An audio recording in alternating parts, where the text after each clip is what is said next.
Number 7 in our post-spring Big 12 power rankings, the Utah Utes and our boy Kyle Whittingham.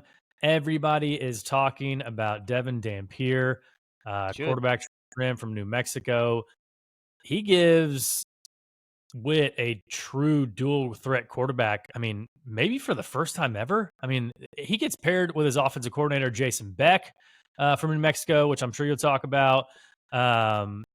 They brought in journeyman wide receiver Tobias Merriweather from Cal and / Notre Dame. He played in Notre Dame a couple years ago. Brought in Wayshawn Parker, running back from Wazoo.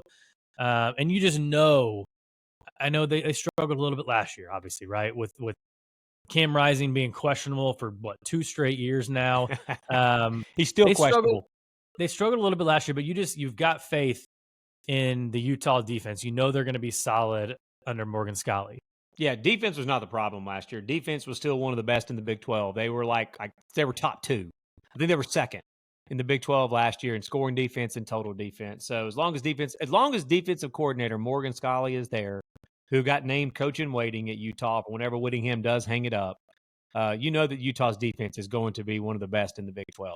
So with that being said, I'm not going to talk a ton about the Utah defense just because do you just expect it to be status quo for them? They're going to be really good on defense again? Yeah. Just like they always are?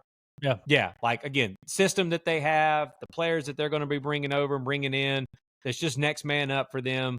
As long as Morgan Scalley is the DC there, the Utes are going to be really good on defense. Well, and on defense too, I think I noticed on the transfer portal looking at that, they realized that they needed to get a little bit more athleticism, and it looked like they got some dudes from SEC country to transfer out to Utah and play on the defensive side of the ball. So I think that'll give them just a little bit more athleticism to go against those Big 12 offenses. Yep.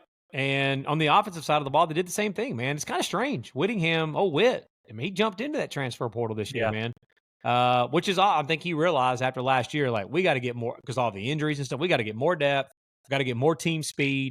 Like, every single skill position player that is projected on the starting depth chart right now, when you go look at projected starting depth charts, again, here in post-spring, all 3 wide receivers, the starting quarterback, and the starting running back projected are all transfers for Utah right now. So, again, that could mean trouble. Or it could mean that they've got the right pieces and they got guys that fit that system more for offensive coordinator Jason Beck. But that's where we got to start, man. Hey, real quick, look at the bottom of this screen and hit that subscribe button for us, please. And also follow us on Apple and Spotify. It doesn't cost you a thing and it helps us out a ton. We greatly appreciate it. Last year, the offense was pitiful. Second to last. Some might say the offense was booty. Yep, I'm sure you thought I was about to say that. But they're second to last in the Big 12 in total offense and third to last in scoring offense. But I think Whittingham hit a home run here, man, with the offensive coordinator hire in Jason Beck. Yeah. If you go back and look at his history, he was last year was at New Mex with Bronco Mendenhall, but he's with Bronco Mendenhall at just about every stop before that as well. He was at BYU with Bronco Mendenhall. He was at UVA with Bronco Mendenhall back when quarterback Bryce Perkins had the record-setting year for the Wahoos when UVA made the ACC championship game that year and had just a remarkable offense.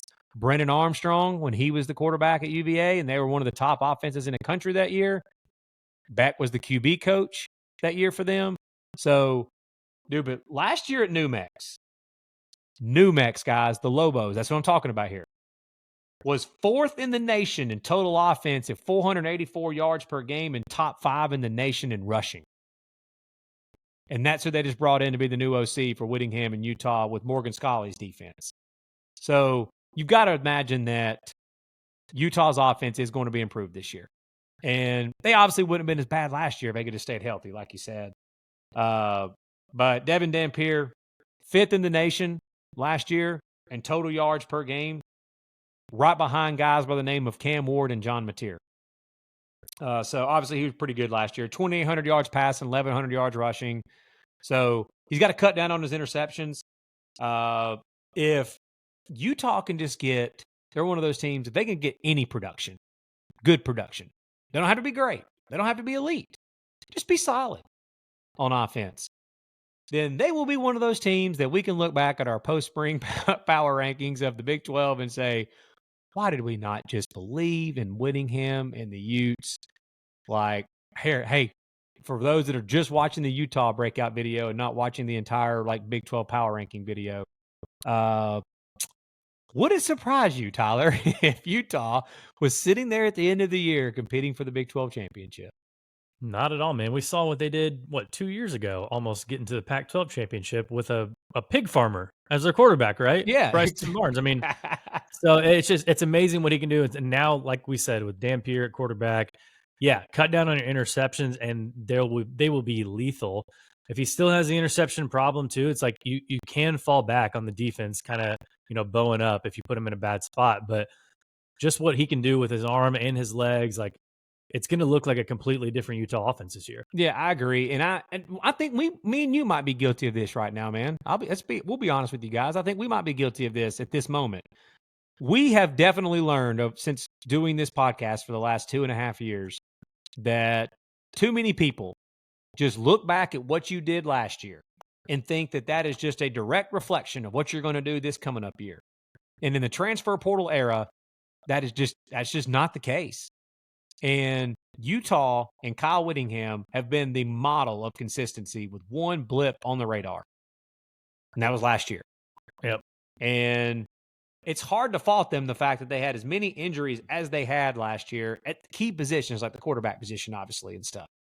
So if Utah can just get good, solid play from the offense, we know the defense is going to be good.